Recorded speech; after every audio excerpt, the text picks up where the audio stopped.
magluto din tayo na nagte-trending na kanin pa lang, ulam na. Siyempre, ang chicken biryani. Nyamanaken, saken. In-order nga natin sa online to mga parikoy. Kasama na ang Indian basmati rice at RN herb and spices, dry mint leaves at parsley leaves, raisin at saffron mga parikoy. At cinnamon set at turmeric powder. Meron tayo ditong sibuyas, bawang, luya, lemon, pipino at yogurt. At 5 pirasong chicken leg quarter. Unang gagawin natin, hiwain muna natin ng mahaba ang ating sibuyas.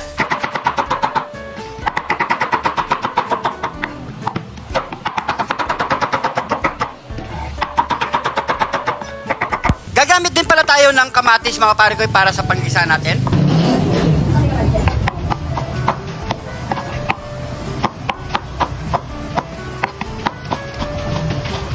Banlawan muna natin ang ating chicken leg quarter mga parikoy. Make sure na malinis ang ating chicken leg quarter bago natin siya iprito.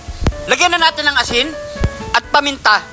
Lamasin muna natin yung mga parikoy para kumapit yung asin at paminta. Iset na natin yung kawa at maglagay na tayo ng mantika ng 1 litro mga parikoy. At kapag mainit na ang ating mantika, ilagay na natin ng sibuyas. Yan mga parikoy, unahin muna natin prituhin ang sibuyas. Kailangan maging fried na fried yan mga parikoy. At habang tinotoasted natin yung ating sibuyas mga parikoy, banlawan na muna natin yung ating basmati rice.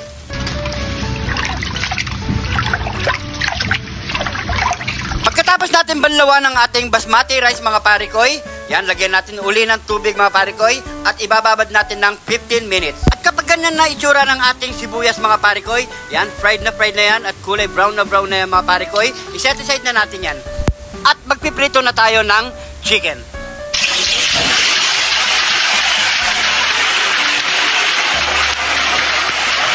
Antayin lang natin maprito yan mga parikoy. Make sure na pritong-prito yan mga parikoy at lutong-luto sa loob yan. At kapag ganyan na ang kulay ng ating chicken at luto-luto na yan mga parikoy, set aside muna natin yan. At magpakulo na muna tayo ng tubig. Maglalagay tayo ng cinnamon, pampabango sa ating basmati rice mamaya mga parikoy. Takpan muna natin yan, pakuluin na natin muna. At habang hinihintay natin makulo mga parikoy, sangkapin muna natin ang ating yogurt. Kumuha lang tayo ng konting pipino at hiwain lang natin ng maliliit yan mga parikoy. At ihalo na natin sa ating yogurt at pigain natin ng konting lemon. Halo-haloy lang natin yan, all goods na yan. Napakulo na natin yung tubig natin mga parikoy, lagyan na natin ng asin, mantika, at turmeric powder mga parikoy. Nasa inyo mga parikoy kung maglalagay kayo ng turmeric powder. Pwede rin kayo hindi maglagay ng turmeric powder mga parikoy kung gusto nyo ng plain rice lang. At ilagay na natin yung ating basmati rice. At haluin muna natin yan mga parikoy. Bigyan natin ng 20 minutes mga parikoy para lumambot ang ating basmati rice. After 20 minutes, pag ganyan na itsura ng ating basmati rice, yan, malambot na rin yan. Grabe, ang bango. Nangangamoy talaga yung cinnamon na nilagay natin mga parikoy. At i-drain muna natin yan mga parikoy.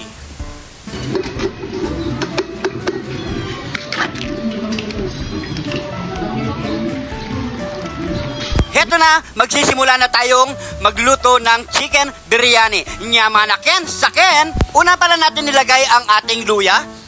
Isunod natin yung ating bawang at sibuyas. So antayin lang natin mag-toasted yan mga parikoy. Kapag medyo toast na ang ating bawang, sibuyas, luya, isunod natin ang ating kamatis.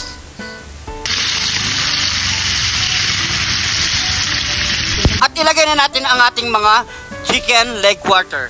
At halo-haloy lang natin ng bahagya yan. At ilagay ang ating cinnamon para pampabango.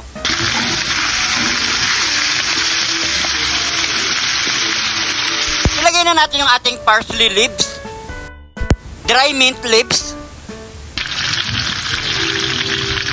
at ang ating raisin, ang saffron, at biryani spices. Lagyan natin ng konting turmeric powder. At halu-haluin lang natin yan mga parikoy para magnuot ang mga spices na ilagay natin dito sa chicken natin. Maglagay tayo ng asin at paminta. Ilagay na natin ang ating basmati rice. Yan. Sobrang dami mga parikoy. Heto na mga parikoy, konting halo lang mga parikoy. Pakahalo lang natin para kumapit ang kulay ng ating inilagay sa ating kanin mga parikoy. So yan. Grabe, napakadami yan. Hindi natin mauubos yan. Yung 1 kilo mga pare ko na basmati rice, sobra grabe, magdodoble pala ang dami niya. Yan na ang kinalabasan ng kulay ng ating chicken biryani. Tikman natin yan.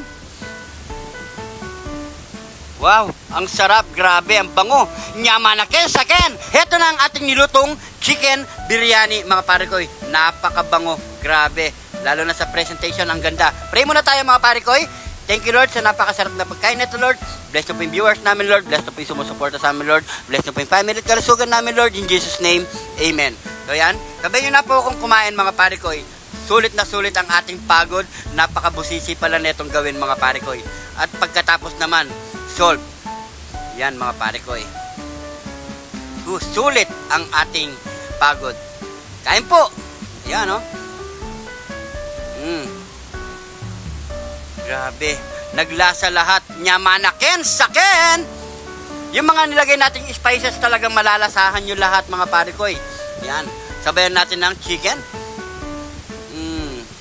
Grabe. Sarap.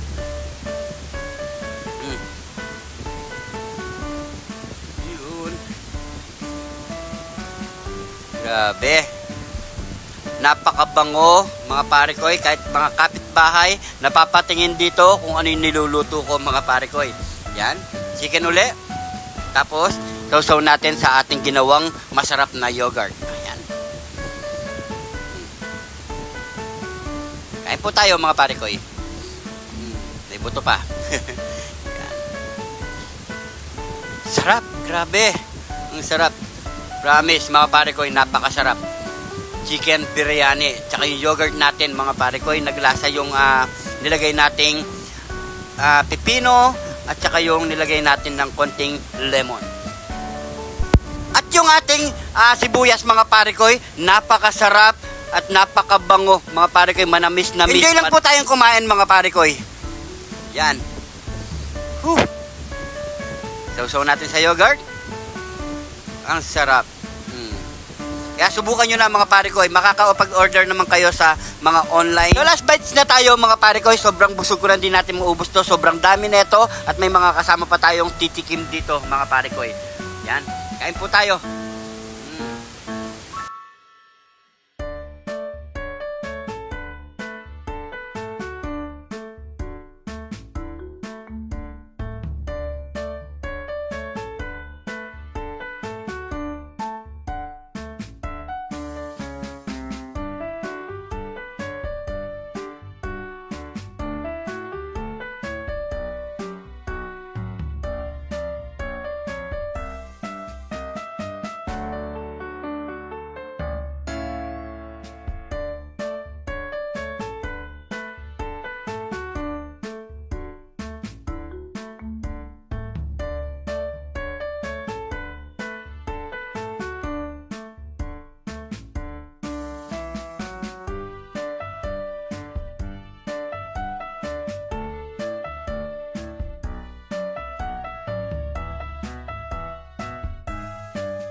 Sabayan mo ng malamig na Coke.